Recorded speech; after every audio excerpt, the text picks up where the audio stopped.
Spider-Man. Spider-Man. Spider-Man, boy!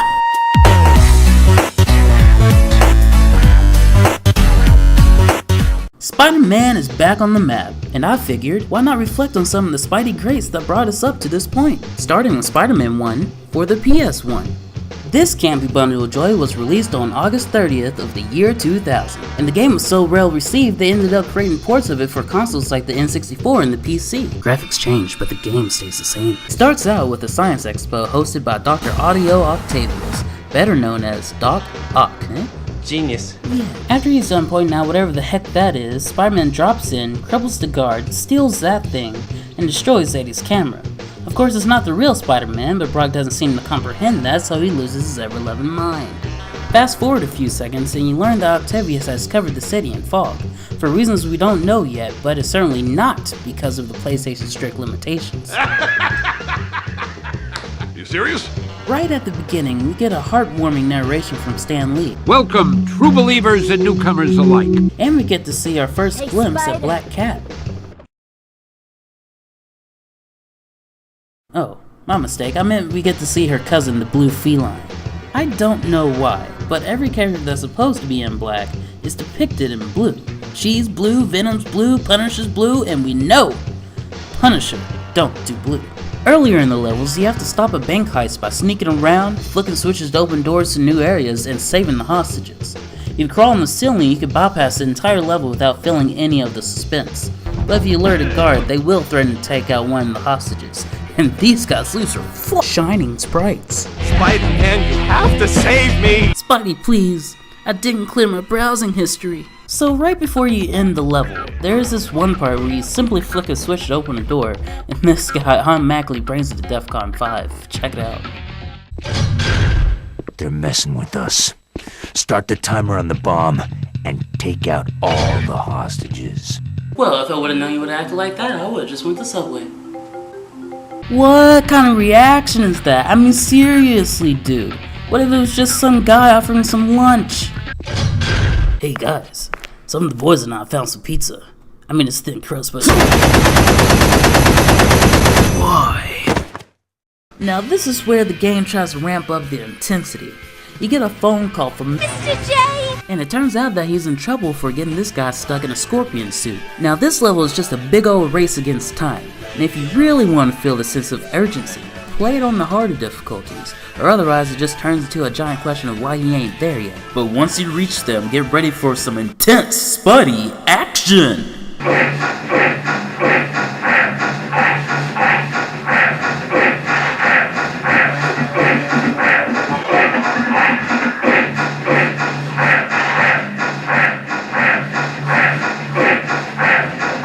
Hey, there's a bull! You know, while I was replaying the game, I noticed it kinda has this path of descent. You go from towers to sewers all the way down to the depths of the ocean. You know, I'm sitting here thinking, well, why is that?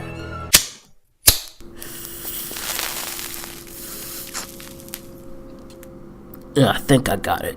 So you start off here at the top, right? You beat the bad guys, save the day, and you're feeling good. High note equals high tower. You with me? Alright, so you do it again. You heed the call, save the day, and you're supposed to feel good, right? But something changed. Instead of getting praised for your deed, you end up getting shot at. And despite the expo host, you would think a person would appreciate their life being saved. But that's not what happened. So Spidey drops in mood, so now he drops in tude. Okay? Later, Spidey finds out that for some reason Venom is back, and he's taking your wife. Now you know he's already bummed because the law is against him, and now he has to reface one of his greatest foes. You see him express this while talking to the Human Torch on the Statue of Liberty. But wait, look at the surroundings.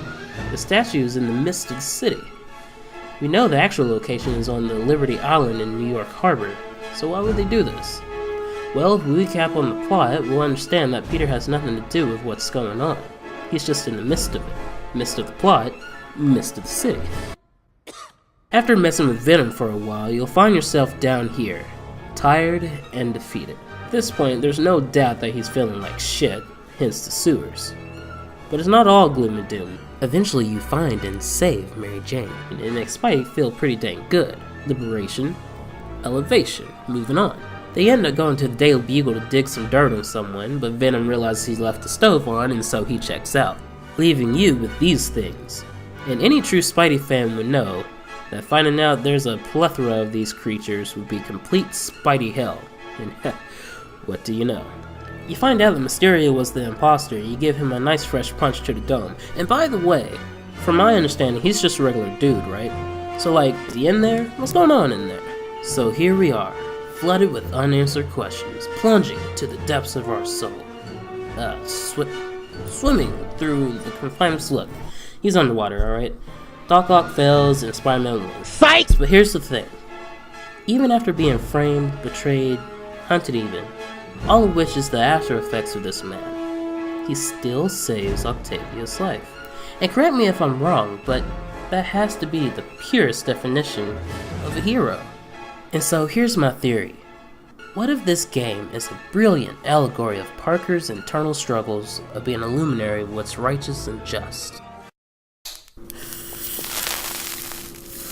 It's pretty deep. Hey, did you know they have a what if mode? No kidding.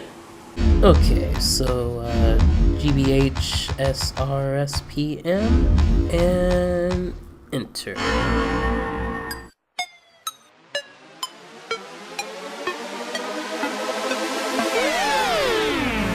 There is a mini-yacht right there, fish in his head, fish in his head. Don't forget to subscribe and also check out some of the videos like the ones right in front of you.